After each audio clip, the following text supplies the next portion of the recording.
this just confirmed what we all feared, is not only do we have a big update from Joe Mazzulla and Jayson Tatum, there's big news surrounding Jrue Holiday's status for Game 3, and it is not what Celtics fans want to hear. After also having Kristaps Porziņģis banged up, head coach Joe Mazzulla has some major decisions to make with the lineup, as the Celtics are looking to be more shorthanded than we could have anticipated. We got to break that all down, but also a nice positive note that softens the blow of this a little bit that I think is going to give us maybe a bit more ease. We'll be talking about all of that stuff coming up on this episode of Celtics Digest. But guys, a quick reminder, most of you guys watching these videos still haven't hit that subscribe button, and it's completely free. And we got Celtics news all postseason long, all off-season long. And if you want to stay up to date, this is the spot to be. Hit the button down below. But hey, don't just take my word for it. Watch this video. I promise you'll enjoy. Let's get right into it. Now, I do want to get into Jrue Holiday very soon because there's some big stuff on him, but I want to talk about some other guys first. And I'm actually going to start with our boy KP because, look, I think he is going to be one of these big impact players going forward. And again, with the status of Tatum and Holiday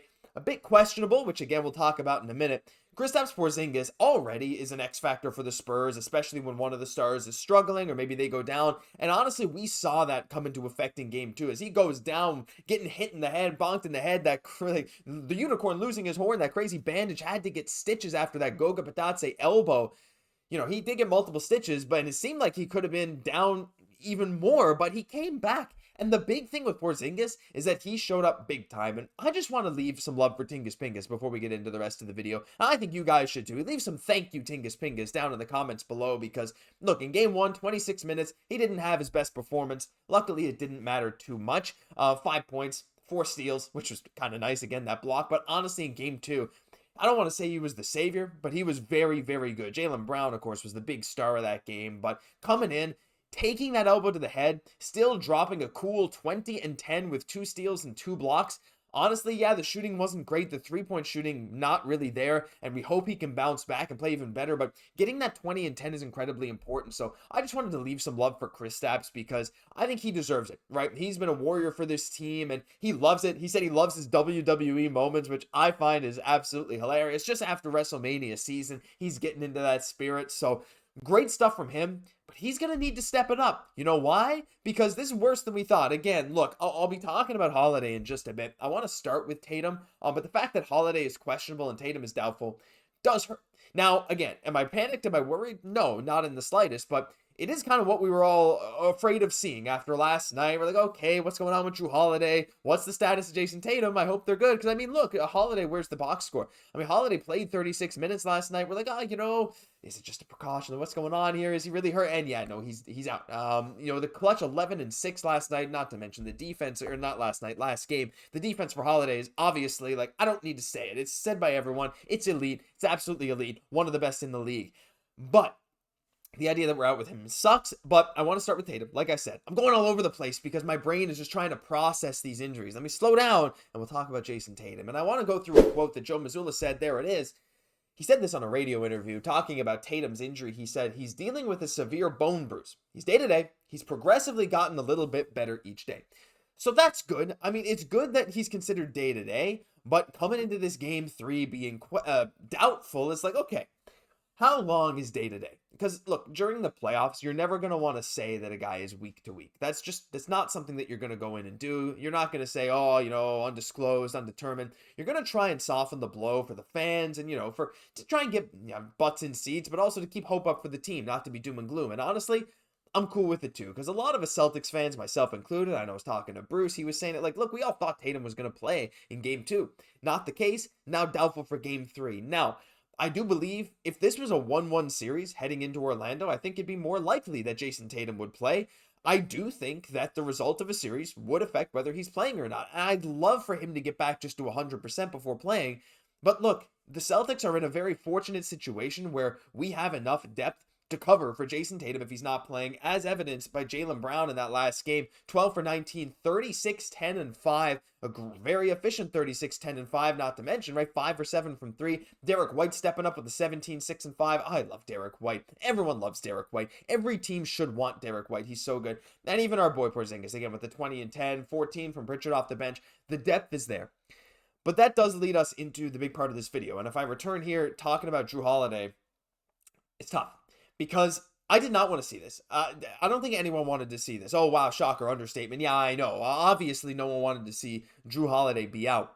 But heading into this next game in Orlando, again, I think we're at a point where we can't afford to have these guys rest if they are genuinely injured. Going up 2-0 in a series is something, but like I've said before, you never really know the result of a series until the home team loses, and that's something we haven't seen yet. The Celtics 2-0 at home, great. We'll see how the Magic fare in Orlando. Now, I have full confidence that this Celtics team is going to be able to take care of business, and I think a lot of you guys do too. But again, looking at the lineup, not Porziņģis, this again.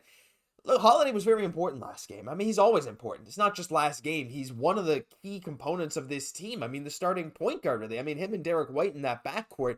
His defense is insane every single night. Played 36 minutes last game, 11-6 with 4 rebounds. And again, his impact goes far beyond what just the box score says.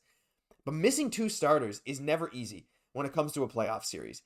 I think the Celtics, compared to most teams in the league, again, can afford it because of the quality of their depth players, because Jaylen Brown is an all-NBA talent, and Kristaps Porziņģis, when he's rolling, is an all-star level talent who can average 20 and 10 if he needs to, which is something that, we haven't seen in a little minute. He definitely has stretches here and there, but I think he's capable of putting up 20 and 10 most games if we need him to, with a couple blocks. So I think, again, we'll still be okay. I mean, the Magic came out and they fought. I mean, they're going to fight every single night. Paolo's going to get his, and they'll roll some of their bench players, some of their start, whatever. But without Jrue Holiday and without Jayson Tatum, it is going to be a struggle. And it forces Joe Mazzulla to really make some major decisions on the lineup. Now, who's going to start? Is it going to be Sam Hauser? Is it going to be Peyton Pritchard? I think it's got to be Peyton Pritchard, right? Coming in off the bench, being that starter. You got Pritchard, you got White, you got Brown, you got Porziņģis, and you got Horford with Hauser and Kornet off the bench. Maybe you start to run someone I don't know, I don't even know who you pick in off the bench. Leave your thoughts, actually, on who you could bring in off the bench right now to replace those Jrue Holiday minutes. I mean, look, we got some good choices down there. I'll let you guys decide. Is it kind of the rookie Baylor Shireman, Torrey Craig? Oh, we'll see, right? But honestly, it's the starting 5 that matters. We've seen Mazzulla's been very short with his rotation. Again, with Hauser and Kornet just getting 13 and 11 minutes each, you might just see Hauser go up to 16, 17. Kornet go up a little bit higher to relieve Porziņģis and Horford a bit more. That might just be it. We'll have to wait and see. Let me know your thoughts on that. But honestly, there's one part of this that I think is alleviating my worry and stress. I don't have a ton anyway, as you guys can probably tell. I'm just so confident in the Celtics org right now. The big thing now is this Pistons-Knicks series, because I mean, look, the longer this goes, the better it is for the Boston Celtics, because the longer this series goes on for, the more time Jayson Tatum, Jrue Holiday, and whoever else, even a guy like Porziņģis, even a guy like Brown, you take some dings, you take some bangs, some bruises in every series, and the longer the other series goes, the better for you. And this has been a very tightly contested series. The Knicks winning game 1 by 11, the Pistons getting that clutch win game 2 in New York by 6, but the Knicks stealing one by 2 points on the Pistons' home floor, with Karl-Anthony Towns having a big-time bounce-back game after that kind of rough game 2 in the loss. It's a tight series. And if this series went to 7, it would be absolutely ideal for Celtics fans. And honestly, it looks like it's going to go down to the wire. The Pistons are still a young team. I mean, they do have some vets, of course, like Tobias Harris, but Cade Cunningham is putting that team on his back right now. They got Thompson. They got some good talent there. So right now, the longer that series goes, the better I feel. But I want to know how you guys feel. That's what the comment section is for. I want to hear how you feel about Holiday, how you feel about Tatum, Porziņģis. Porziņģis, I think, is fine because, I mean, he had that great performance. But still, how do you feel about going down 2 starters into Orlando? Are you worried? Are you not worried? I'm confident, but I'd love to hear from you, because that'll do it for this episode of Celtics Digest. If you enjoyed, leave a like, comment, and most importantly, hit subscribe, guys. We got content all postseason long, and I hope that you stick along for the ride. I've been your host, Josh Gosse, and I'll catch you in the next one.